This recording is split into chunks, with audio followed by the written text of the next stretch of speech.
Hello students, how are you all?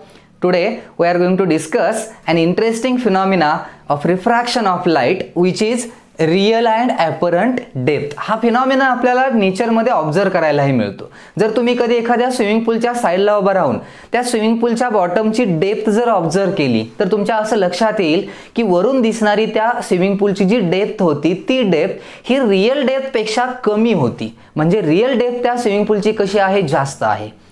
का असं होतं? This happens because of the refraction of light. लाईटच्या refraction phenomena आपल्याला हा एक ऑप्टिकल इल्युजन म्हणजेच एक भास होतो आपल्याला, ज्यामुळं रियल डेप्थपेक्षा कमी डेप्थ वाटते, ज्याला आपण ॲपरंट डेप्थ असं म्हणतो. So in this video we will discuss about this real and apparent depth and then we will see some important numericals or applications of this concept. To study this concept we required two main things.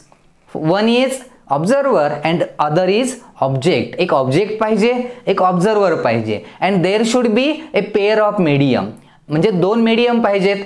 In one medium there is an object, then in other medium there is an observer. म्हणजे एका मीडियममध्ये object असेल तर दुसऱ्या मीडियममध्ये observer असला पाहिजे आणि ती दोन्ही मीडियम सेम नसावीत. One medium should be rarer, other medium should be denser, and then we will observe this phenomena. यातही परत दोन कंडिशन्स आहेत ज्या खूप महत्त्वाच्या कंडिशन्स आहेत. त्या कंडिशन्स डिपेंड आहेत ऑब्झर्वर आणि ऑब्जेक्टच्या पोझिशनवरती. ते कोणत्या मीडियमला बिलॉंग करतात त्याच्यावरती डिपेंड आहे हा फिनॉमिना आपण कसा यूज करणार. So there are two main conditions out of which this is our first condition. Object is in denser medium and observer is in rarer medium. मी इथं दोन गोष्टी कन्सिडर केल्यात, एक बर्ड आहे आणि एक फिश आहे. आता दोघंही ऑब्जेक्ट किंवा ऑब्झर्वर काहीही बनू शकतात. फिश हा बर्डला ऑब्झर्व करू शकतोय, बर्ड हा फिशलाही ऑब्झर्व करू शकतोय. पण आपण इथं काय म्हटलंय, ऑब्जेक्ट इन डेन्सर मीडियम. एक मीडियम सपोज आपण वॉटर कन्सिडर केलं, एअर कन्सिडर केलं, तर वॉटर डेन्सर झालं. So object is in denser medium, therefore fish will be in denser medium. So fish will be our object. Here fish is object and bird is our observer. This is our first condition. Now when this bird observes the fish inside the water, वॉटरच्या आतमधला जो fish आहे त्याला कोण observe करतंय, bird. मग त्याला तो कधी दिसणार, if this object is in light और एक्सपोज्ड इन लाईट. म्हणजे इथं लाईट असेल म्हणजे अगोदर काय होणार, कोणतंही ऑब्जेक्ट व्हिजिबल कधी असतं, म्हणजे हा पेन व्हिजिबल का आहे, सोर्स पासून येणारी लाईट अगोदर या पेनवरती इन्सिडेंट होणार and then it gets reflected from this reflected from this pen and this reflected rays forms an image in retina. त्या रिफ्लेक्टेड रेजमुळे आपल्या रेटिनावरती काय तयार होतो, एक इमेज तयार होते. So to see this fish should be in light. हा फिश जो आहे तो कशामध्ये असला पाहिजे, लाईटमध्ये असला पाहिजे. So lights coming from the source first incident on this fish and then it gets reflected from the fish. म्हणजे ह्या ऑब्जेक्टवरून ही लाईट काय होणार, नंतर रिफ्लेक्ट होणार आणि मग ह्या बर्डपर्यंत येणार आणि मग त्याला तो फिश काय असणार आहे, फिजिबल असणार आहे. So this is the reflected ray coming from the fish. आता ही जी रिफ्लेक्टेड रे आहे, this ray will travel from denser to rarer. And we know about this refraction of light. If ray travels from denser to rarer medium, then it bends away from normal. He light bend कशी होते, normal पासून away bend होते. मग इथं काय होणार आहे बघा, एक रे कन्सिडर केली आपण, या फिशवरून रिफ्लेक्ट होऊन येणारी लाईट रे जर कन्सिडर केली तर इथं या इंटरफेसला तिचं रिफ्रॅक्शन होणार. And because of the refraction of light, it bend towards away from normal आणि बेंड होऊन ही लाईट रे या बर्ड पर्यंत येते.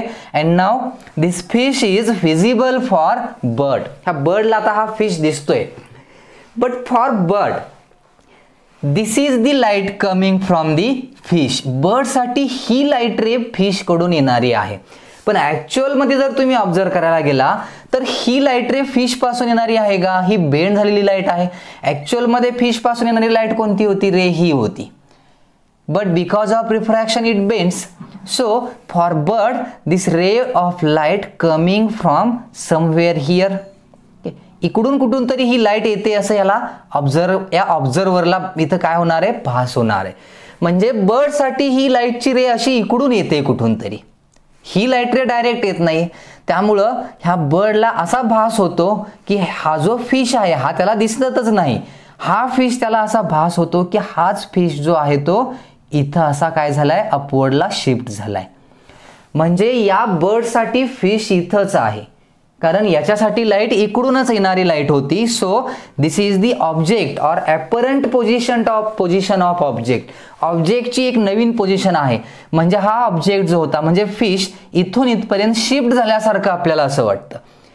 So now consider this is the depth of fish observed by bird. बर्डनं ऑब्झर्व केल्याप्रमाणे इथं या फिशची जी डेप्थ आहे ती आपण कन्सिडर केली D dash. Then D will be our real depth. What is D? D will be our real depth and D dash will be our apparent depth. D dash इथं काय असणार आहे, आपली ॲपरंट डेप्थ असणार आहे. And there is a relation in between these two depth. Real depth आणि apparent depth मध्येही एक रिलेशन आहे, आणि ते रिलेशन डिपेंड आहे ह्या दोन मीडियमच्या रिफ्रॅक्टिव्ह इंडेक्सवरती. जर हे मीडियम एअर असेल तर refractive index of air is 1.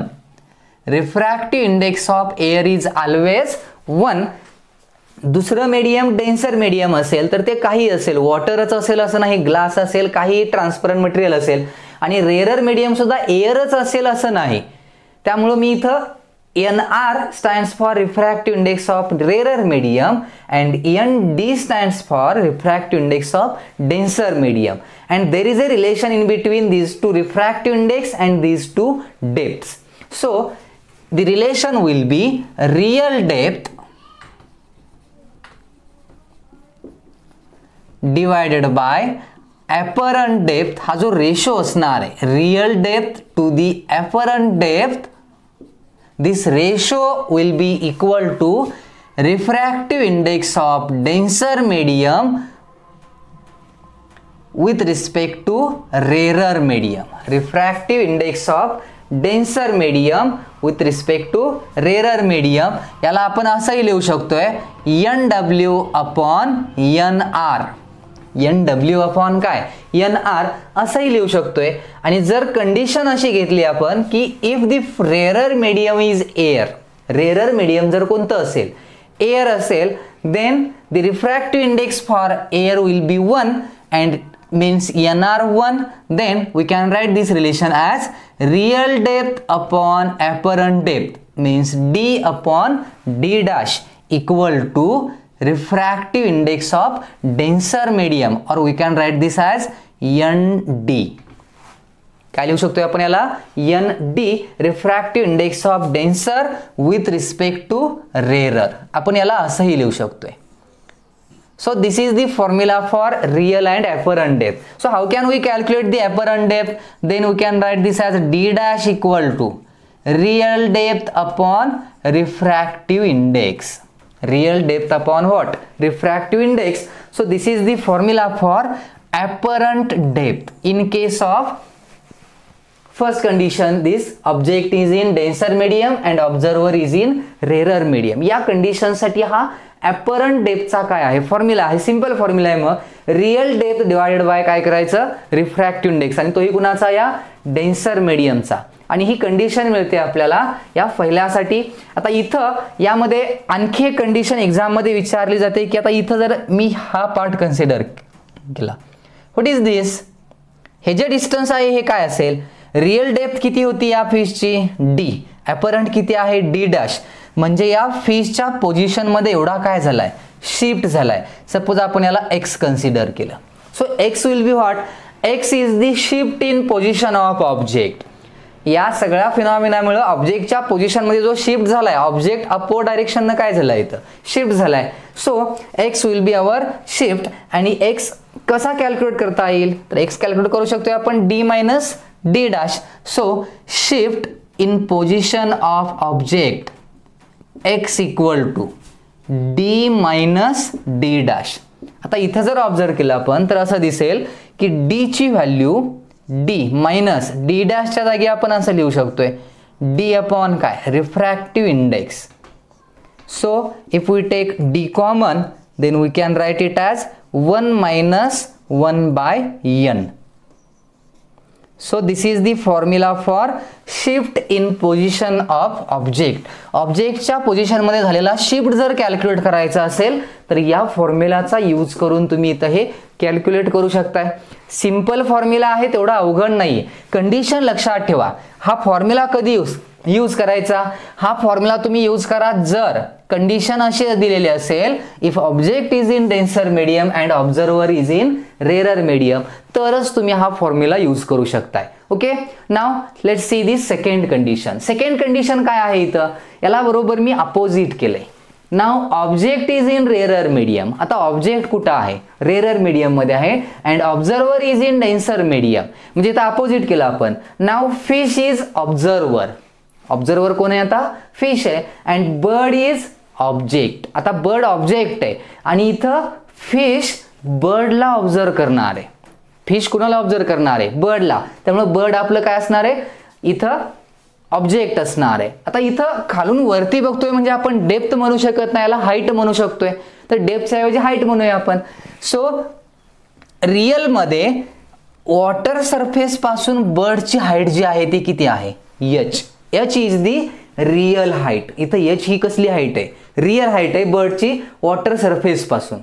Now this rays coming from this bird, कारण आता बर्ड आहे हा विजिबल म्हणजे अगोदर सनलाइट या बर्ड वरती येऊन इन्सिडेंट होणार, याच्यावरून रिफ्लेक्ट होऊन नंतर ती फिश पर्यंत येणार आणि मग या फिशला हा बर्ड विजिबल असणार, म्हणजे त्याला तो दिसणार.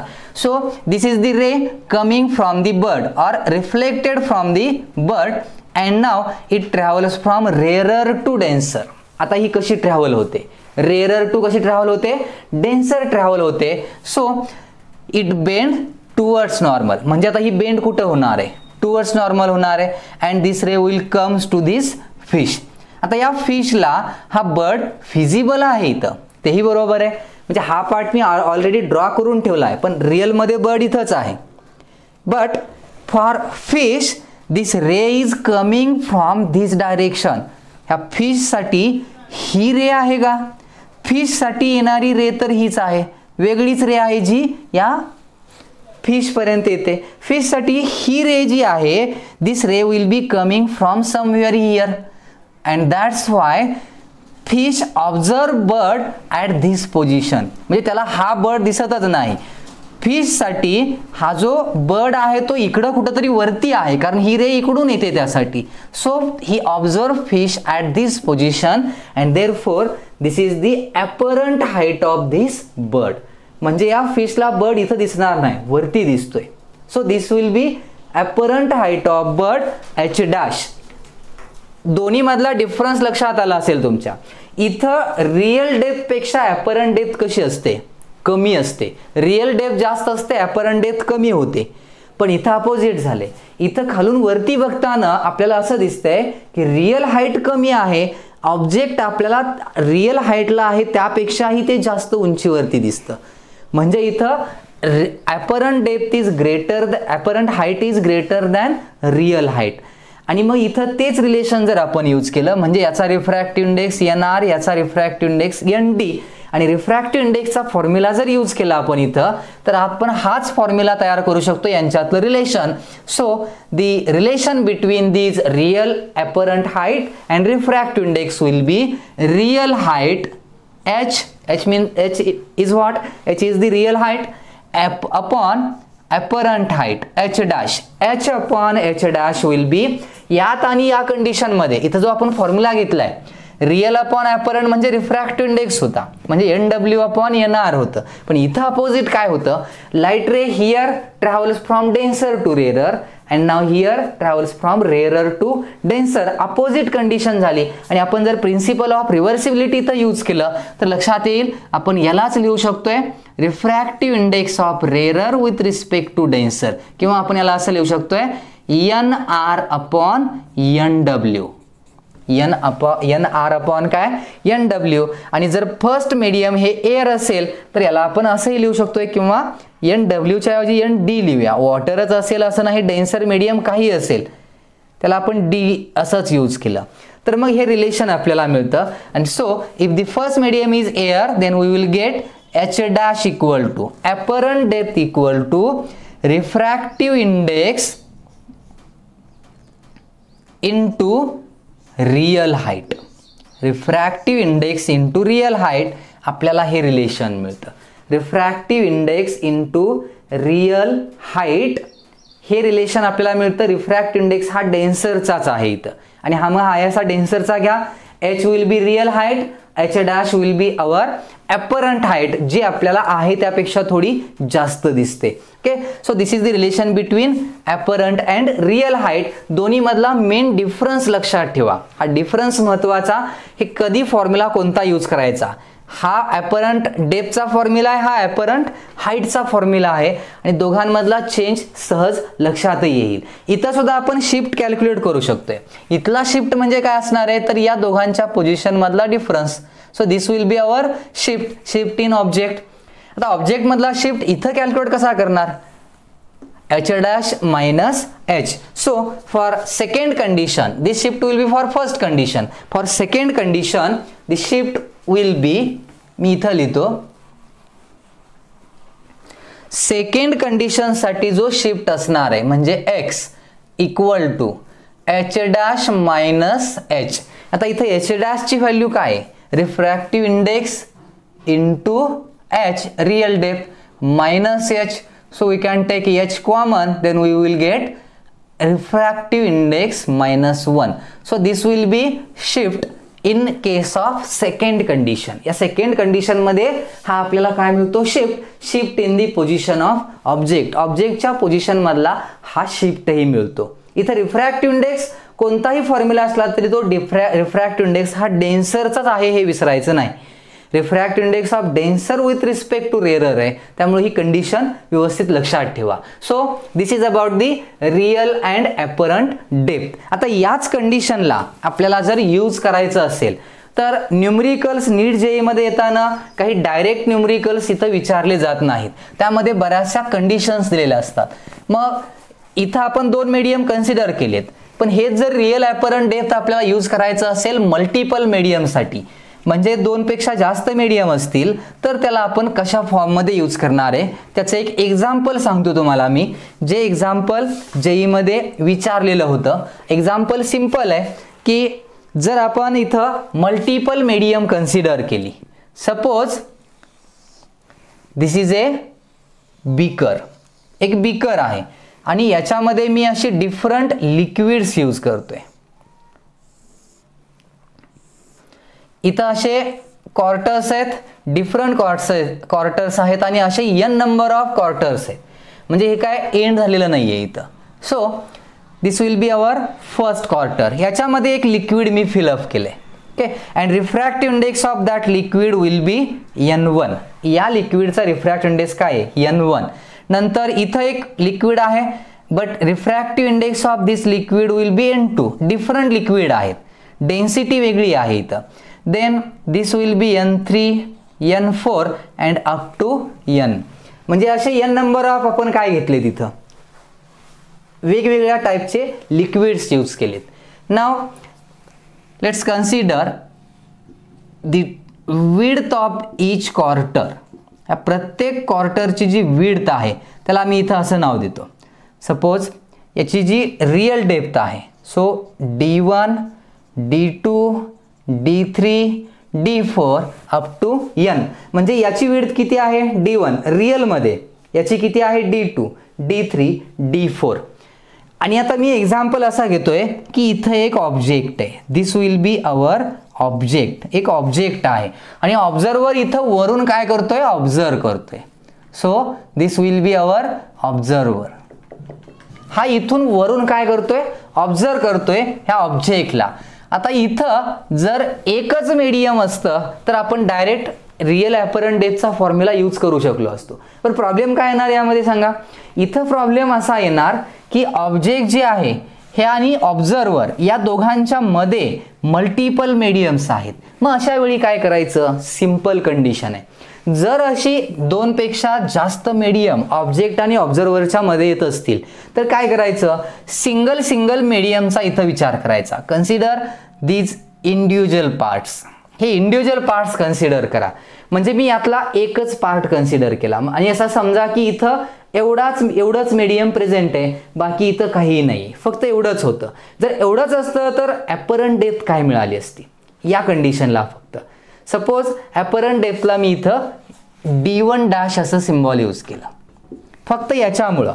म्हणजे हे इथं मीडियम आहे आणि जर इथं मीडियम असेल तर हे ऑब्जेक्ट जे आहे ते वरती शिफ्ट होतं वरून ऑब्झर्व करताना, आणि वरती शिफ्ट झाल्यानंतर त्याची जी डेप्थ असते त्याला आपण ॲपरंट डेप्थ म्हणतो. That apparent depth will be D1'.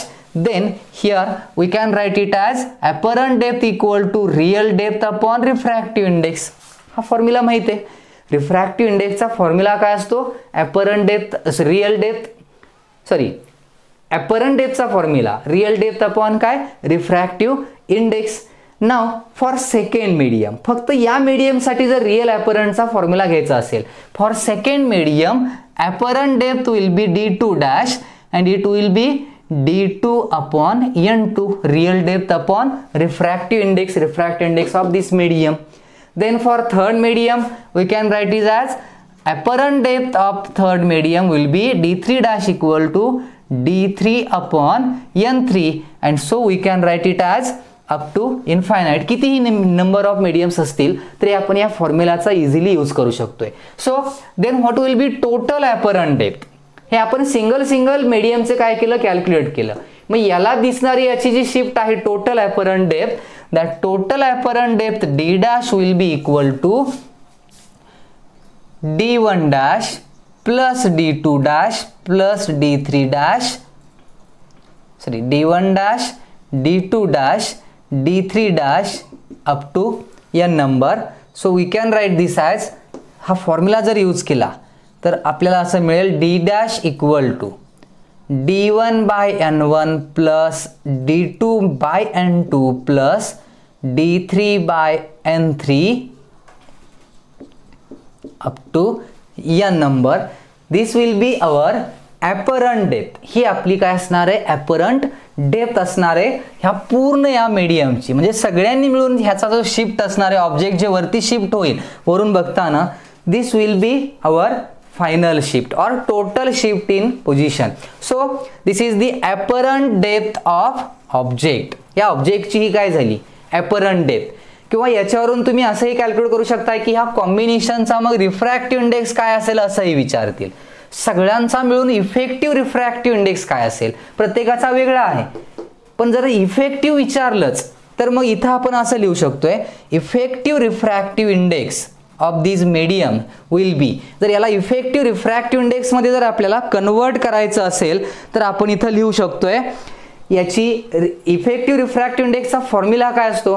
Refractive इंडेक्सचा फॉर्म्युला यानुसार जर लिहायचा असेल तर refractive index equal to real depth upon apparent depth असा फॉर्म्युला यूज करतो आपण. रिफ्रॅक्टिव्ह इंडेक्सचा फॉर्म्युला काय असतो? Real depth upon apparent depth. मग इथं रिअल डेप्थ काय आहे? रिअल डेप्थ जर आपण यूज केली तर real depth will be D1 plus D2 plus D3 up to n number. So this will be our real depth. ह्या सगळ्यांची ॲडिशन केली की ती कसली डेप्थ झाली? रिअल. आणि ॲपरंट डेप्थ काय असणार आहे? This will be our apparent depth. मग ॲपरंट डेप्थचा फॉर्म्युला यूज केला तर असा येणार D1/N1 plus D2/N2 plus D3/N3 up to n number of. म्हणजे या रिफ्रॅक्टिव्ह इंडेक्सला आपण म्हणू शकतोय रिफ्रॅक्टिव्ह इंडेक्स ऑफ कॉम्बिनेशन असाही याचा विचार करू शकतोय आपण. ह्या कॉम्बिनेशनचा हा काय तयार होतो? Refractive index. ह्या सगळ्यांचा मिळून जर कॉम्बिनेशनचा रिफ्रॅक्टिव्ह इंडेक्स जर कॅल्क्युलेट करायला विचारला तर या कन्सेप्टचा यूज करा. मी तुम्हाला हे का सांगतोय? कारण real depth apparent depth use करताना अशा काही कंडिशन्स आहेत आपल्याला ज्या न्यूमरिकल सॉल्व्ह करताना यूज करायच्या आहेत. व्यवस्थित सगळा पार्ट जो आहे तो नोट डाऊन करून ठेवा अगोदर तुम्ही, म्हणजे तुमच्या लगेच हे लक्षात येईल. Now there is one more concept which is depend on the real and apparent depth concept. Okay, and that concept is normal shift. काही नीट जेईच्या क्वेश्चन मध्ये अशा कंडिशन असतात ज्या कंडिशन मध्ये सपोज हे ऑब्जेक्ट आहे and I will be the observer. Me observer आहे आणि हे ऑब्जेक्ट आहे आणि मी याला ऑब्झर्व करतोय. आता मी याला ऑब्झर्व करताना डायरेक्ट ऑब्झर्व करतोय. मध्ये मीडियम काय आहे? फक्त एअर आहे. त्यामुळं मला हे जे दिसतं ते रिअलमध्ये जेवढ्या डेप्थला आहे तेवढ्याच डेप्थला दिसणार आहे. पण जर मी ऑब्जेक्ट आणि माझ्या डोळ्यांच्या मध्ये एक ग्लासचा स्लॅब प्लेस केला, म्हणजे मी इथं काय प्लेस केले, आता ही ग्लास स्लॅब आहे ज्याला थिकनेस आहे भरपूर, असा एक थिकनेस म्हणजे थिक ग्लास प्लेट जर मी इथं मध्ये प्लेस केली तर मला हा पेन जो आहे हा थोडासा वरती शिफ्ट झाल्यासारखा दिसतो. म्हणजे त्याची जी ओरिजिनल पोझिशन आहे त्यापेक्षा मध्ये जर ग्लास प्लेट यूज केली तर याचा काय होतो, थोडा शिफ्ट होतो, म्हणजे हा वरती आल्यासारखा दिसतो आपल्याला. हे दिसतंय आपल्याला रिअल आणि ॲपरंट डेप्थमुळंच. पण प्रॉब्लेम काय येणार आहे बघा, इथं इथली मेन कंडिशन अशी आहे, ऑब्झर्वर इथं आहे. Okay, so this is the observer. Now this medium will be air, this will also air and this is a glass plate. आता इथं ऑब्झर्वर आणि ऑब्जेक्ट दोन्ही एअर मध्येच आहेत, मध्ये फक्त एक वेगळं मीडियम येते जे आपण कन्सिडर केले glass. O is our object, O object आहे आणि इथं हा ऑब्झर्वर आहे. आता याला स्टडी करताना ऑब्जेक्ट पासून येणाऱ्या ज्या लाईट रेज असणार आहेत ऑब्झर्वर पर्यंत येईपर्यंत 2 वेळा त्याचं काय होणार, रिफ्रॅक्शन होणार. आणि याचा थोडा इथं बेसिक कन्सेप्टचा यूज करून याला स्टडी करायचे. याचा एक फॉर्म्युला मिळणार आहे, तो फॉर्म्युला ही सिंपल आहे, पण अगोदर व्यवस्थित याला तो फॉर्म्युला कसा घेतलाय ती कन्सेप्ट लक्षात ठेवा, तुम्हाला न्यूमरिकल सॉल्व करताना त्याचा फायदा होईल. नाव सपोज ह्या 2 सरफेसमध्ये आता इथं फर्स्ट सरफेस मी कन्सिडर केला, सपोज हा पहिला सरफेस आहे ए बी. या ए बी सरफेससाठीची पहिली कंडिशन मी सांगतोय, O is our object and it is at a distance x from this AB surface. या फर्स्ट सरफेस पासून ऑब्जेक्टचं डिस्टन्स किती आहे, x, and this will be our real depth. ही आपली कसली depth असणार आहे, रियल डेप्थ असणार आहे, लक्षात ठेवा इथं ही आपली रियल डेप्थ आहे. Then light rays coming from this object undergoes refraction at this place. Okay, या 2 पॉइंटला लाईटचं काय होणार, रिफ्रॅक्शन. आता रेअरर टू डेन्सर जातात म्हणजे लाईट बेंड कशा होणार, टुवर्ड्स नॉर्मल. या लाईटच्या रेज ज्या आहेत ग्लासमध्ये एंटर होताना टुवर्ड्स नॉर्मल काय झाल्या, बेंड झाल्या. आता इथं आपण असं कन्सिडर केलं की हा ऑब्झर्वर इथं ग्लासमध्येच असता तर काय झालं असतं, ऑब्जेक्ट जर ग्लासमध्येच असता तर त्याला हे ऑब्जेक्ट दिसलं असतं. आणि त्याच्यासाठी जर आपण इथं तयार केलं तर या ग्लासच्या आतमध्ये जर कोणी असेल आणि त्यानं जर या ऑब्जेक्टला ऑब्झर्व केलं तर त्यासाठी या रेज आहेत ज्या ऑब्जेक्ट पासून येणाऱ्या रेज आहेत. So if we take the original path of this rays then this will be image of this object formed by this first surface. किंवा या फर्स्ट सरफेसवरती जे रिफ्रॅक्शन झाले त्या रिफ्रॅक्शनमुळे तयार झालेली ही काय आहे इथं इमेज आहे.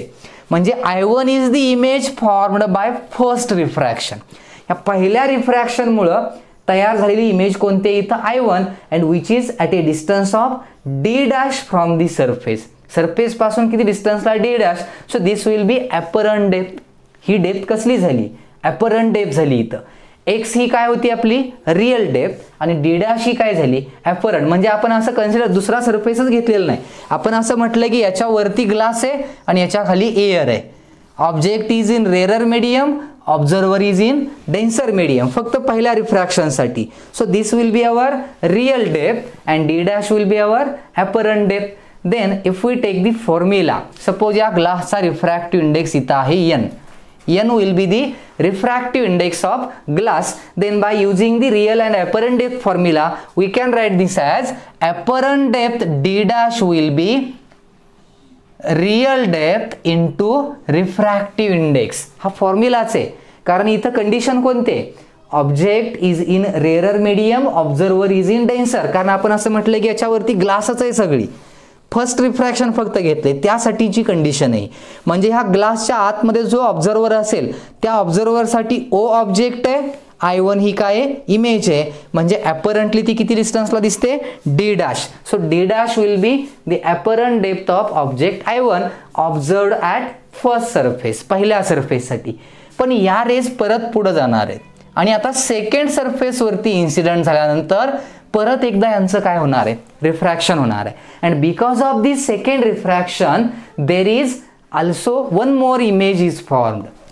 म्हणजे इथं आता या रेज कशा, आता बघा सेकंड सरफेससाठी आता आपण असं कन्सिडर केलं, हा जो सेकंड सरफेस आहे सपोज सीडी सरफेस आहे, सीडी सरफेसच्या डाऊनवर्डला ग्लास आहे, अपवर्डला काय आता एअर आहे असं कन्सिडर, या खाली इकडे सगळीकडे काय आहे आता ग्लास आहे असं कन्सिडर केलं आणि वरती काय आहे एअर आहे. Now observer is in rarer medium, observer इथंच आहे आणि for second surface I1 is the virtual object, I1 actually image आहे पण सेकंड सरफेससाठी याच रेज आहेत ज्या ऑब्जेक्ट पासून येत आहेत.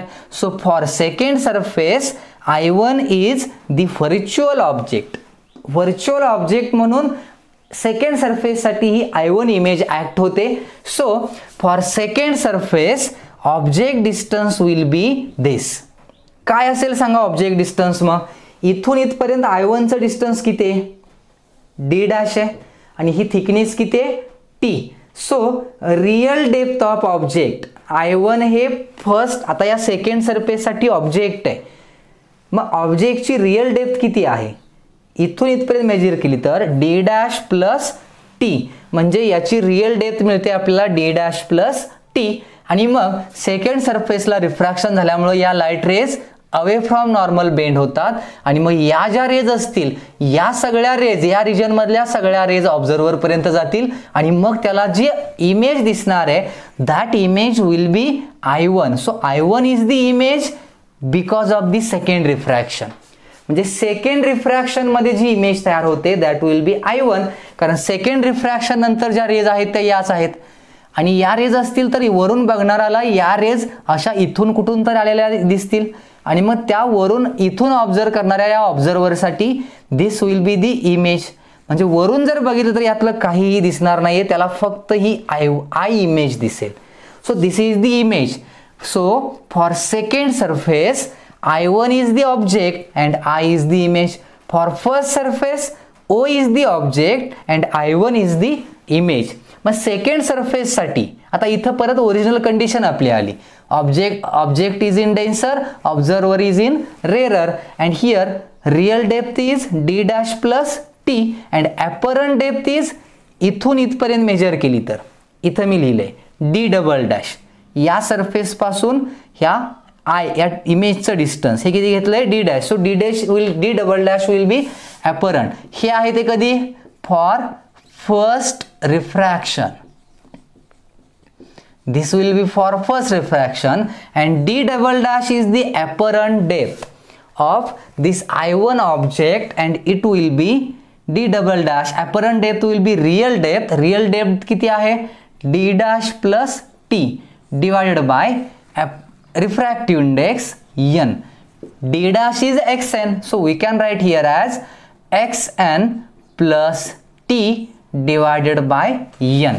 So this will be the apparent depth of the image of the object I1. I1 या ऑब्जेक्टची जे सेकंड सरफेस साठी ॲपरंट ऑब्जेक्ट होतं त्याची आपल्याला इथं काय मिळाली ही इमेज मिळाली. आता याला जर आपण स्टडी करायला गेलो तर इथं कसं मिळेल बघा, यातून आता d डबल डॅश हे जी व्हॅल्यू मिळते आपल्याला, d डॅश ची व्हॅल्यू काय आली nx plus t upon n आणि या जर व्हॅल्यूज आपण यूज केल्या तर असं दिसेल की इथं जर तुम्ही काही कॉमन टर्म्स वगैरे यातून घेतल्या तर याचंही रिलेशन मिळू शकतं. आता यात काय लिहिता येईल बघा, आपण यात जर असं लिहिलं सेपरेट n डिवाइड केलं तर n कॅन्सल होईल and this term will be x plus t by n अशी ही टर्म मिळू शकते. मग आता हे d डॅश डबल डॅश आहे ते कशासाठी आहे for second refraction, d double dash will B for second refraction. आणि मग आपल्याला कॅल्क्युलेट करायचा आहे शिफ्ट. नॉर्मल शिफ्ट म्हणजे काय तर वरून बघताना या ऑब्झर्वरसाठी रिअल मध्ये इथं ऑब्जेक्ट आहे, this will be the real object आणि या ऑब्झर्वरला जी फायनल इमेज दिसणार that image will be this. So the shift in the position of object, this shift is our normal shift. हाच आपला नॉर्मल शिफ्ट असणार आहे. मग हा नॉर्मल शिफ्ट कॅल्क्युलेट कसा करणार, इथं माहीत असलेल्या काही व्हॅल्यूजचा यूज करून जर आपल्याला नॉर्मल शिफ्ट कॅल्क्युलेट करायचा असेल तर याला आपण कॅल्क्युलेट करू शकतोय. बघा विचार करा, या टोटल डिस्टन्स मधून इथपर्यंतचं डिस्टन्स जर सबट्रॅक्ट केलं, टोटल म्हणजे कोणतं इथून इथपर्यंतचं डिस्टन्स ऑब्जेक्ट पर्यंतचं, t प्लस x ह्या डिस्टन्समधून जर हे डिस्टन्स कमी केलं D double dash, so shift S will be X plus T. X plus T हे कोणतं डिस्टन्स आहे? एक्स प्लस टी म्हणजे इथून इथपर्यंतचं डिस्टन्स ऑब्जेक्टचं. हे रिअलला इथं ऑब्जेक्ट होता पण शिफ्ट कुठं झाला? इथपर्यंत. आता हे किती डिस्टन्सला आहे? सेकंड सरफेस पासून डी डबल डॅश. यातून जर आपण डी डबल डॅश मायनस केलं तर शिफ्ट मिळेल. So X plus T minus D double डॅशची व्हॅल्यू किती आली आपली? X plus T by N या व्हॅल्यूज मिळत आहेत. आता इथं एक्स कॅन्सल होईल आणि व्हॅल्यूज काय राहणार? T minus T by N. आणि यातून जर टी कॉमन घेतलं तर रिलेशन मिळेल आपल्याला असं 1 minus 1 by N into T and this is our normal shift. हाच आपला काय असणार आहे? नॉर्मल शिफ्ट असणार आहे. मग नॉर्मल शिफ्ट म्हणजे काय आहे नक्की? तर सिंपल कन्सेप्ट आहे. ऑब्जेक्ट आहे, तुम्ही वरून बघताय, मध्ये एखादी ग्लास प्लेट जर प्लेस केली तर या ऑब्जेक्टच्या पोझिशनमध्ये कितीचा शिफ्ट होतोय? हा शिफ्ट म्हणजे इथं दाखवलेलं हे yes and this yes is nothing but the normal shift. म्हणजे रिअल डेप्थ आणि ॲपरंट डेप्थ कन्सेप्टचा यूज करून आणि रिफ्रॅक्शन ऑफ लाईटचा यूज करून अशा काही क्वेश्चन्सचाही आपल्याला इथं यूज करायचा. असे काही क्वेश्चन्स विचारले जातील ज्यामध्ये तुम्हाला ही कन्सेप्ट यूज करायची. कन्सेप्ट माहीत असणं गरजेचं आहे. रिअल ॲपरंट डेप्थला यूज कसं करायचं हे जर कळालं तरच त्याचे न्यूमरिकल जे आहे ते आपल्याला सॉल्व्ह करता येतील. So this will be our normal shift. व्यवस्थित जरा हे नोट डाऊन करून ठेवा. Now let's see one example which is based on this real and apparent depth concept. The question is, see the figure and answer the questions. काही questions दिले आहेत. इथं 4 questions आहेत. या डायग्राम वरती ज्या काही गिवन व्हॅल्यूज आहेत त्यांचा यूज करून सोडवायचे आहेत. Now first see the diagram. Diagram मध्ये काय दिलंय? There are 2 mediums air and water. Refractive index given आहेत. Refractive index of water is 4/3. For air refractive index is always 1. Here bird is at a height of 36 meter from the surface of water, above the surface of water, and fish is at a 36 meter below the surface of water. Fish आहे, bird आहे. दोघंही object असू शकतात किंवा दोघंही ऑब्झर्वरही होऊ शकतात. It depends on the question. So the first question is find the apparent height of bird. पहिल्या क्वेश्चन मध्ये काय विचारलंय? Let's see the solution. First question, find the apparent height of bird. म्हणजे आपल्याला बर्डची इथं ॲपरंट हाईट विचारली. आता बर्डची height जर calculate करायची असेल काय करावं लागेल बघा. बर्डची हाईट कॅल्क्युलेट करायची याचा अर्थ bird is an object and fish is an observer. बर्डची ॲपरंट हाईट काढायची म्हणजे ऑब्झर्व कोण करतंय? Fish. So here we can take आता इथं कंडिशन कोणती घेणार आहे? आपली second condition. Object is in rarer medium, observer is in denser medium. Then the apparent height किंवा त्याला एच डॅश म्हणतो आपण. Apparent height H dash equal to याचा फॉर्म्युला काय? Real height into refractive index. आणि तो कुणाचा? डेन्सर मीडियमचा. एअरचा तर 1च आहे इथं. So we can write this as 36 into 4/3. So it will be 9 into 4. Sorry, 12 into 4. 36/3. It will be 12. 12 into 4, 48 meter. Therefore, apparent height of bird is what? 48 meter. This is the question of answer of first question. Now see the second question. Second मध्ये काय विचारले? Find the apparent depth of fish. आता fish ची apparent depth विचारले. So here fish is object and now bird is observer. Now this will be our first condition. आणि मग याला use करणं सोपं आहे. Second question, apparent depth d dash ज्याला म्हणतो आपण. apparent depth d dash equal to d dash equal to real depth upon refractive index. So real depth is 36. real depth किती आहे fish ची? real depth fish ची आहे 36 meter and refractive index will be 4/3. So this will be 3 into 36 divided by 4. So this will be 3 into 9. So 27 meter is the apparent depth of fish. fish ची apparent depth किती मिळाली? 27 meter. Now see this third question. Third question is what? At what distance will the bird appear to the fish? Bird किती डिस्टन्सला असेल असं विचारलंय फिशसाठी. Fish पासून बर्डचं distance म्हणजे फिशनं जर वरती बघितलं तर त्याला त्याच्या स्वतःपासून तो किती डिस्टन्सला दिसेल. This distance will be remain same 36 metre. Fish पासून, फिश वरती बघतोय बर्डला, तर त्यासाठी हे जे डिस्टन्स आहे इथपर्यंतचं, this distance will be 36 metre. हे 36च राहणार आहे. But the height of bird, इथून वरची जी बर्डची हाईट आहे जी रिअलमध्ये किती आहे 36, ती आता रिअलमध्ये 36 असली तरी ॲपरंटमध्ये 36 नाही आहे. सो ॲपरंट हाईट किती आहे बर्डची 48. बर्ड इथं वरती कुठेतरी शिफ्ट झालेला असेल आणि ती हाईट किती झाली 48. So apparent height plus this distance, this will be दी, म्हणजे बर्ड आता सपोज इथं दिसत असेल, जर बर्ड इथं दिसत असेल तर फिश पासून या बर्डची जी ॲपरंट बर्डचं जे पोझिशन आहे हे डिस्टन्स किती असेल असं विचारलंय. मग इथून इथपर्यंत किती आहे apparent 48 and this will be 36. So the answer of third question is 48 plus 36 and the answer of this question will be 84 meter. So this is the answer. The bird will appear at 84 meter to the fish. Fish पासून बर्डचं distance किती असेल 84 metre. आणि जो लास्टचा question आहे आपला D question मध्ये काय विचारले? At what distance will the fish appear to the bird? Bird पासून फिशचं डिस्टन्स किती असेल? आता बर्ड पासून फिशचं डिस्टन्स मेजर करायचं असेल तर बर्ड बघतोय म्हणजे त्याचं डिस्टन्स इथून इथपर्यंत सेम आहे. किती झालं हे? दिस डिस्टन्स विल बी 36 मीटर. आणि हा ज्यावेळी याला बघणार आहे याचं डिस्टन्स 36 रिअल आहे, पण ॲक्च्युअली डेप्थ किती आहे याची 27 metre. So its depth will be 27 metre and the total distance will be 36 plus 27. The answer is for the fourth question is 36 plus 27 and the answer is किती येईल बघा 63 metre.